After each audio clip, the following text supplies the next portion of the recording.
بسم اللہ الرحمن الرحیم اعوذ باللہ من الشیطان الرجیم بسم اللہ الرحمن الرحیم وَلَكِنَّ التَّأَمُّلَ فِي كَلَامِهِ يُعْطِي عَدَمَ ظُهُورِ كَلَامِهِ فِي الْمُوَافَقَةِ۔ توجہ کے ساتھ میرے جان، بات ہماری چل رہی تھی شبہ وجوبیہ لأجل اجمال نص تھا، اجمال نص۔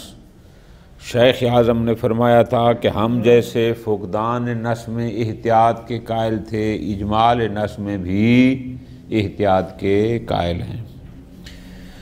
اس مسئلہ میں بھی محقق قمی اور خونساری رحمۃ اللہ علیہ احتیاط کے وجوب کے قائل نہیں تھے، موافقت قطعیہ کو واجب نہیں سمجھتے تھے۔ اس مسئلے میں بھی سوائے ان دو بزرگواروں کے اور ہمیں کوئی مخالف نہیں ملا۔ کل اختتام ہمارا یہاں تھا کہ شیخ اعظم فرما رہے تھے کہ جناب محقق خونساری صاحب مشارق الشموس کی ایک عبارت ہے، اس سے لگتا ہے کہ وہ ہمارے ساتھ اس مسئلہ میں موافق ہیں کہ جیسے ہم احتیاطی ہیں وہ بھی احتیاطی ہیں۔ پھر ان کی عبارت کو نقل فرمایا کہ لو حصل یقین بالتکلیف بامر ولم یظہر معنی ذلک الامر بل یکون مترددا بین امور فلا یبعد القول بوجوب تلک الامور جميعا حتى یحصل الیقین بالبراء۔ اس عبارت سے تو یہ لگتا ہے کہ وہ بھی ہمارے ساتھ احتیاط کے قائل ہیں۔ لیکن التأمل، آج ہمارا درس جہاں سے شروع ہوگا۔ کل کچھ چیزیں میں نے آپ کی خدمت میں گزارش کی تھیں، لکھوائی تھیں، لیکن ہم ترجمہ نہیں کر پائے تھے۔ درس ہمارا یہاں سے ہے کہ ٹھیک ہے، اس عبارت سے ابتدائی نظر میں یوں لگتا ہے کہ وہ بھی ہمارے ساتھ اجمال کی صورت میں احتیاط کے قائل ہیں،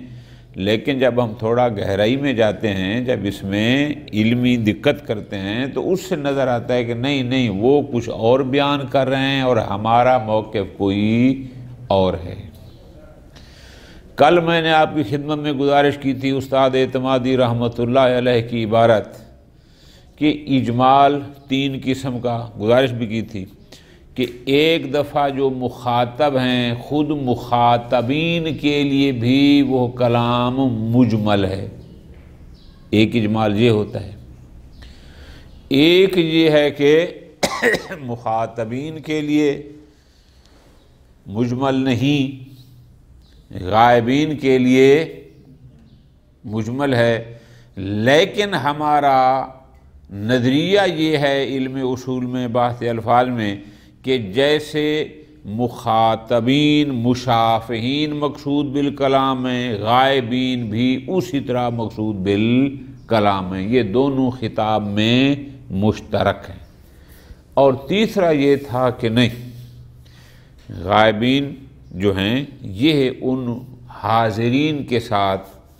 خطاب میں شامل نہیں ہیں، خطابات انہی حاضرین کے لیے ہیں جو سامنے موجود ہیں، ان کے لیے وہ کلام مجمل نہیں ہے، مبین ہے، لیکن ہمارے لیے مجمل ہے جو ہم بعد میں والے ہیں اور ہم ان کے ساتھ اس خطاب میں شریک بھی نہیں ہیں۔ کل گزارش کی تھی کہ ہمارا محل بحث پہلے دو والے ہیں، تیسرا والا کہ اگر ہم ان حاضرین کے ساتھ یعنی جو محفل پیغمبر میں سامنے بیٹھے ہوئے ہیں کہ وہ خطاب ان کے لیے تھا جو ہم بعد والے ہیں، ہم ان کے ساتھ اس خطاب میں شریک نہیں ہیں اور ہماری نسبت وہ اجمال ہے، تو یہ اجمال کل فقدان ہو جائے گا چونکہ ہمارے لیے کلیئر ہی نہیں ہے، وہاں بھی احتیاطی جہاں بھی۔ لیکن بحث ہے پہلے دو میں کہ خود جو حاضرین ہیں ان کے لیے اجمال ہو یا جو حاضرین ہیں وہ اور جو غائبین ہیں وہ بھی ان کے ساتھ شریک ہوں، تو محقق خونساری کی عبارت سے لگتا ہے کہ وہ پہلے دو میں احتیاط کی بات کر رہے ہیں، تیسرے کی بات نہیں کر رہے، جبکہ ہم تیسرے میں بحث کر رہے ہیں، پہلے دو میں بحث نہیں کر رہے۔ آپ کو یاد ہوگا میں نے یہ بات آپ کو پہلے بھی لکھوائی تھی کہ اجمال دو قسم کا ہوتا ہے، ایک اجمال ذاتی ہوتا ہے، ایک اجمال عرضی ہوتا ہے۔ ایک اجمال ذاتی کیا کہ متکلم نے جب کلام کی ہے بذات ہی اس کلام میں ہی اجمال ہے، مخاطب کو نہیں پتہ کہ مراد کیا ہے۔ اور ایک دفعہ اجمال عرضی تھا کہ نہیں ان کے لیے مسئلہ کلیئر تھا، سب کچھ واضح تھا، بعد میں حوادث زمانہ ایسے آتے گئے کہ وہ بعد والوں کے لیے وہ مجمل ہو گئی۔ جیسے میں نے آپ کو مثالیں دی تھی کہ مکتبے جلا دیے گئے، کتابیں دریا برد کر دی گئیں، علماء کو شہید کر دیا گیا، پھر علماء نے ایک ایک حدیث جمع کی جس کی وجہ سے اجمال آ گیا اور ہمیں سمجھ نہ آئی۔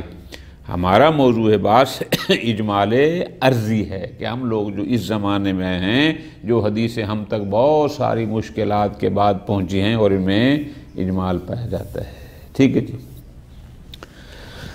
خوب، یہ تو ایک باستی محقق خنساری کے ساتھ آپ نے جو ترتیب سے چلنا ہے وہ یہی چلنا ہے کہ شبہ وجوبیہ لأجل اجمال النص دوران بین المتباینین، شیخ اعظم یہاں پر بھی موافقت قطعیہ یعنی احتیاط کے وجوب کے قائل ہیں، جیسے فقدان نص میں قائل تھے۔ جو ادلہ وہاں تھی اور سب سے بڑی یہ تھی کہ مقتضی موجود مانے مفقود۔ مقتضی کیا تھا؟ اور علم اجمالی، چونکہ ہمیں علم بھی تکلیف تو ہے مکلف بے میں، اور ہمارا عقل کہتا ہے جب علم بھی تکلیف ہے تو اب اس سے برات یقینی حاصل کرو۔ ٹھیک ہو گیا جی۔ تیسرا مسئلہ چھوٹا سا جان وہ یہ ہے کہ شبہ وجوبیہ ہو، دوران بین المتباینین ہو، اور شبہ کیوں ہو؟ لأجل تعارض النصین۔ ایک روایت کہتی ہے تیرے اوپر قصر واجب ہے، ایک کہتی ہے کہ تیرے اوپر اتمام واجب ہے۔ ایسی صورت میں کیا کیا جائے؟ بالکل آسان آقا جان، شیخ اعظم فرماتے ہیں ہم یہاں پر تخییر کے قائل ہیں۔ ٹھیک ہے جی، جناب تو وہ احتیاط کے ہو جائیں تو کیا حرج ہے؟ فرماتے ہیں جہاں دو امر جو محتمل ہیں دونوں وہ متباینین ہیں، متباینین میں احتیاط علیحدہ ہوتی ہے کہ وہ کچھ کہتا ہے یہ ہے، کچھ کہتا ہے تعارض ہے، اور پھر تعارض میں جو احتیاط کی روایات ہیں، احتیاط کی روایات کی نسبت تعارض کی صورت میں، اور جن کو آپ نے اصول مظفر میں اخبار علاجیہ کے نام سے پڑھا، وہ والی فرماتے ہیں یہاں پر ان کے ذکر فرما رہے ہیں سندن بھی اخبار احتیاط سے زیادہ مضبوط ہیں، متن اور دلالت کے لحاظ سے بھی زیادہ، کہ جہاں دو روایتوں کے درمیان تعارض ہو، میں اس کو یوں بیان کرتا ہوں، اصول میں بھی آپ نے سنا ہوگا، اور دونوں معیار حجیت پر بھی پوری ہوں، تو جو اخبار علاجیہ تخییر پر دلالت کرتی ہیں وہ سندن اور دلالتاً ان روایات سے مضبوط ہیں کہ جو احتیاط کی بات کرتی ہیں۔ لہٰذا مسئلہ ثالث میں اب یاد کیا رکھنا ہے کہ اگر وہ شبہ وجوبیہ دوران بین المتباینین لأجل تعارض النصین ہو، شیخ اعظم وہاں پر تخییر کے قائل ہیں، احتیاط کے قائل نہیں ہیں۔ مختصر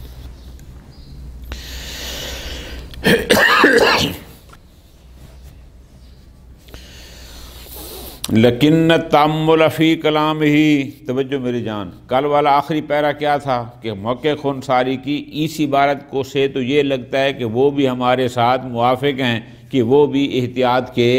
قائل ہیں،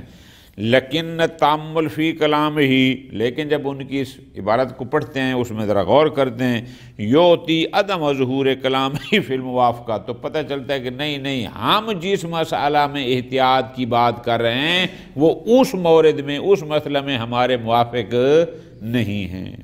اچھا جی، کیوں؟ اس لیے میں نے آپ کو آسان گزارش کی ہے کہ کبھی اجمال خود مخاطب کے لیے ہوتا ہے اور کبھی مخاطب کے لیے مبین ہے لیکن غائب کے لیے اجمال، اس کو بیان فرماتے ہیں اس لیے لِأَنَّ الْخِطَابَ الْمُجْمَلَ الْوَاصِلِ إِلَيْنَا وہ خطاب مجمل جو ہم تک پہنچا ہے، یعنی جو ہمارے سامنے خطاب ہے اس میں اجمال ہے، لا یکون مجملا للمخاطبین، بس اوقات وہ مخاطبین کے لیے مجمل نہیں ہے، فتکلیف المخاطبین بما ہوا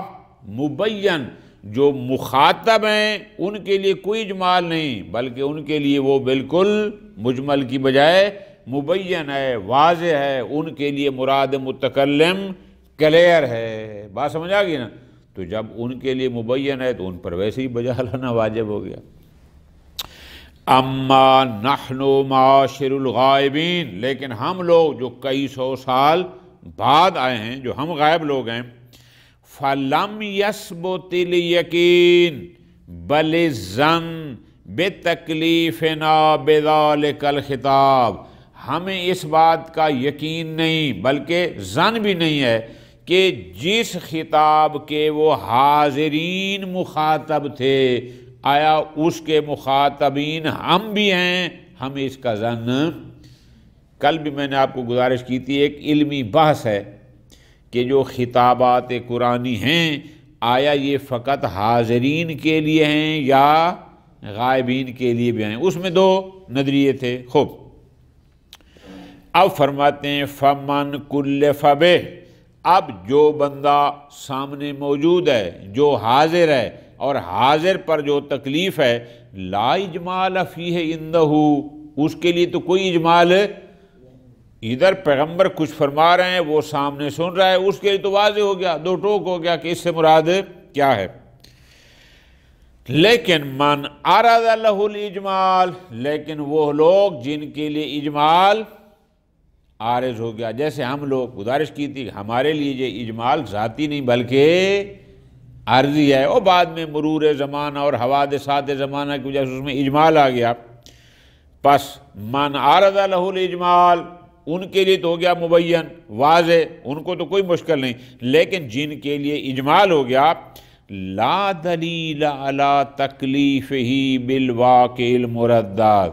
اس پر کوئی دلیل نہیں کہ جس کے لیے وہ مجمل ہے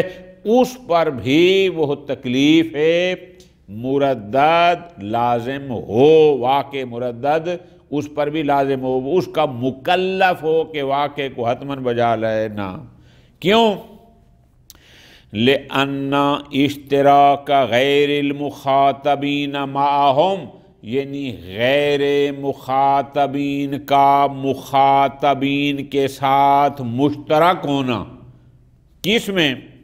فی ما لم یتمکنوا من العلم بہ، کہ جہاں غیر مخاطبین تمکن من العلم بہ، یعنی بالتفصیل نہیں رکھتے،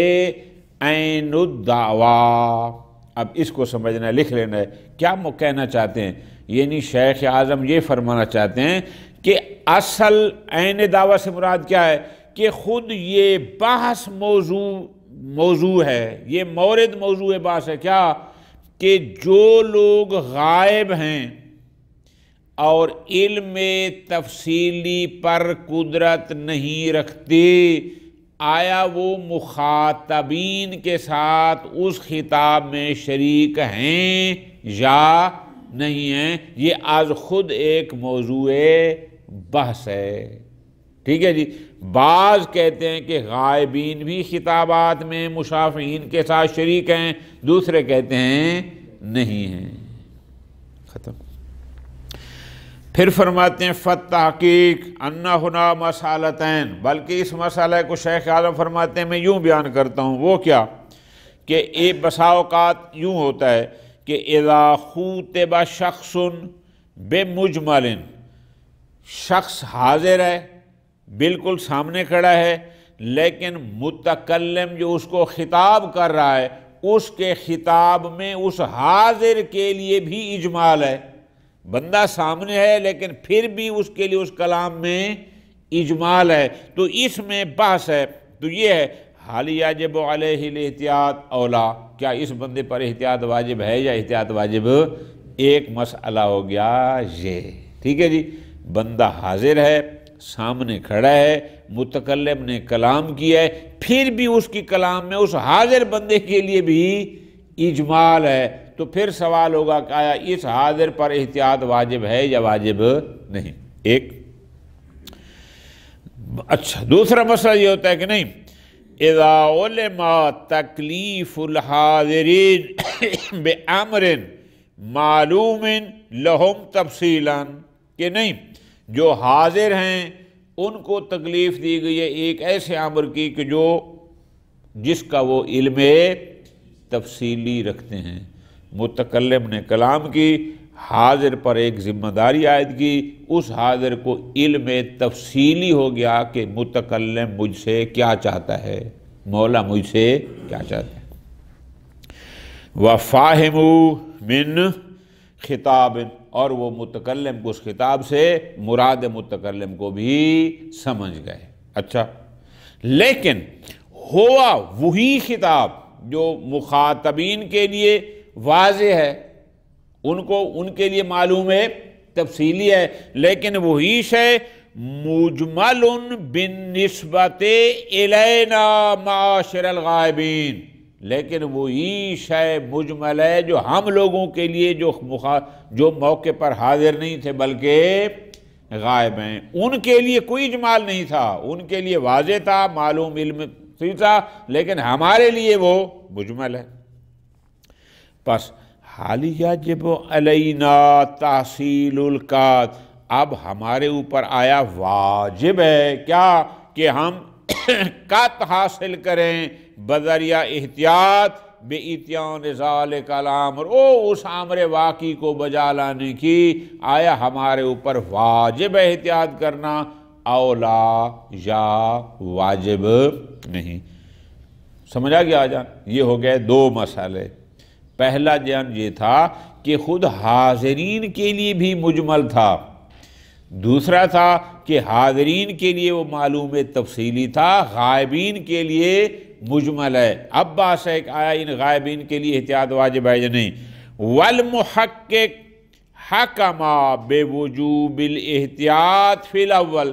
جہاں تک ہمیں سمجھ آئیے کہ محقق کے خونساری پہلے مسئلہ میں احتیاط کے وجوب کے قائل ہیں دون ثانی، جبکہ ہماری بات غائبین والی ہے، حاضرین والی نہیں ہے۔ پس فظہر من ذالک، اب اس تحقیق سے پتہ چلا کہ جناب کہ ایک دفعہ خود مخاطب بندہ کے لیے بھی اجمال ہوتا ہے، ایک دفعہ نہیں، اس کے لیے کوئی اجمال نہیں، اس کے لیے تفصیل ہے، غائبین کے لیے اجمال ہے۔ فظہر من ذالک ان مسئلۃ اجمال النص، کہ یہ مسئلہ اجمال نص یغایر المسئلۃ السابقہ، وہ مسئلہ فقدان نص سے مغایر ہے۔ فقدان نص میں کچھ اور ہوتا ہے، اجمال نص میں کچھ۔ آجان اگر نص فاقد ہے تو سب کے لیے فاقد ہے نا، لیکن یہاں پر مسئلہ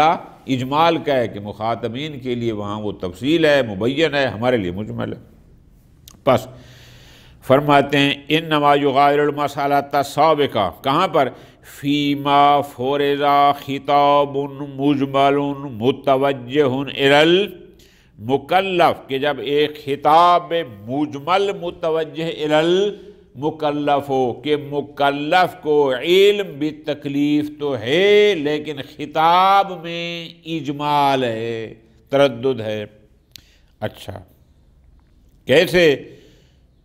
اجمال؟ کیسے؟ جو میں نے کل 3 چیزیں آپ کو لکھائی تھیں اس اعتمادی کی ترتیب کے مطابق، بایمان اما لکونہ حاضرا عند صدور الخطاب،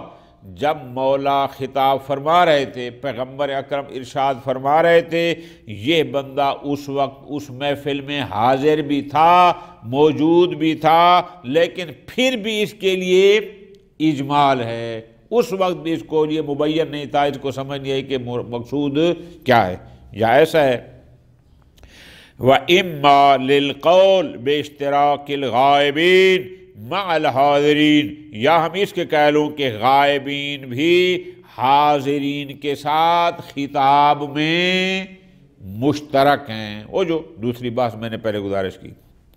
اب آ گیا تیسرا، اما اذا کون الخطاب للحاضرین، کہ اگر خطاب تو تھا حاضرین کے لیے لیکن وہ عرض لہ الاجمال، اس وقت خطاب میں کوئی اجمال نہیں تھا، بعد میں اجمال عارض ہو گیا بالنسبت الی الغائبین، ان کے لیے اجمال نہیں تھا بلکہ ہمارے لیے اجمال ہے۔ اگر ایسا ہے فالمسألۃ من قبیل عدم النص لا اجمالین، تو پھر ایسی صورت میں یہ مورد فقدان نص کا بن جائے گا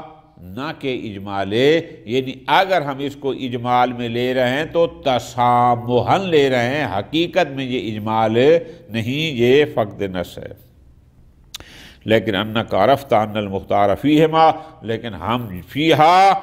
فیہما وجوب الاحتیاط، لیکن آپ کو ہم نے پہلے بتا دیا کہ ہم مسئلہ فقدان نص میں بھی احتیاطی ہیں اور اجمال نص میں بھی احتیاطی ہیں۔ ٹھیک ہو گیا جی۔ آگے ہے ففہم ممکن ہے اشارہ ہو کہ نہیں محقق خونساری ہمارے فقدان نص میں مخالف ہیں، اجمال نص والے مسئلہ میں مخالف نہیں ہیں، لیکن محقق کمی دونوں میں احتیاط کے قائل نہیں ہیں، وہ دونوں میں مخالف ہیں۔ المسألۃ الثالثہ مشتبہ الواجب، شبہ وجوبیہ ہے، دوران بین المتباینین ہے، لیکن لأجل تکافؤ النصین، اور جس کو آپ تعارض نصین کہتے ہیں۔ کما فی بعض مسائل القصر وال، ایک بندہ 4 فرسخ کا سفر تو کرتا ہے، ایک رات رہتا ہے دوسرے دن آتا ہے، روایات میں اختلاف ہے، کچھ کہتی ہیں قصر پڑھے، کچھ کہتی ہیں واجب پڑھے، ایسے مسئلے میں کیا کرے؟ والمشہور، شیخ اعظم فرماتے ہیں یہاں مشہور تخییر ہے۔ ٹھیک ہو گیا جی۔ لکھنے میں آپ یوں لکھیں گے کہ شبہ وجوبیہ ہو، دوران بین المتباینین ہو، لأجل تعارض النصین، مشہور اور شیخ اعظم تخییر کے قائل ہیں۔ پہلے دو میں احتیاط کے قائل تھے، یہاں آ جائے گا تخییر۔ لأخبار التخییر السلیمۃ عن المعارض، کیونکہ یہاں پر اخبار علاجیہ میں سے جو تخییر پر داد کرتی ہیں کوئی ان کی معارض بھی نہیں ہے۔ حتی ما دل علی الاخذ بما فیہ الاحتیاط، اس لیے کہ جو روایات، وہ کوئی کہہ سکتا ہے نا کہ آپ کیسے کہتے ہیں مارنی ہے جناب، روایات احتیاط جو اتنی ساری موجود ہیں کہ جہاں بھی تمہیں شبہ وہاں پر احتیاط کرو، فرماتے ہیں نا، کیوں؟ لأن المفروض عدم موافقت شیء منہما للاحتیاط، چونکہ یہ ہیں امر بین المتباینین، ان میں سے کوئی بھی موافق احتیاط وہاں ہوتا ہے کہ جب ان میں سے کوئی موافق احتیاط ہو، یہاں پر کوئی بھی موافق احتیاط ان میں سے نہیں ہے چونکہ یہ متباینین ہیں۔ اگر کوئی کہے کہ نہیں جناب الا انہ یستظہر من تلک الادلہ، کہ جناب اخبار احتیاط اتنی زیادہ ہیں، چلو آپ کم از کم یہ تو کہہ سکتے ہیں کہ روایات سے اتنا ثابت ہے کہ جب بھی ادلہ میں تصادم ہو جائے احتیاط مطلوب ہے، یعنی روایات احتیاط سے اتنی سمجھ آتی ہے کہ جہاں بھی تمہارے لیے روایات میں تصادم ہو جائے اخبار میں، بہتر ہے وہاں پر الاحتیاط طریق النجات، فرماتے ہیں نا، اس لیے کہ ان اخبار الاحتیاط درست ہے، روایات احتیاط ہیں، لیکن وہ اخبار تخییر کا مقابلہ نہ سندن کرتی ہیں اور نہ ہی، تو جب ہمارے پاس اخبار تخییر بلحاظ سند بھی قوی ہیں، بلحاظ دلالت، ہمیں احتیاط کی طرف جانے کی ضرورت ہی نہیں ہے، لہذا اس مسئلہ ثالث میں ہم تخییر کے قائل ہیں۔ صلی اللہ علیہ محمد وعلیہ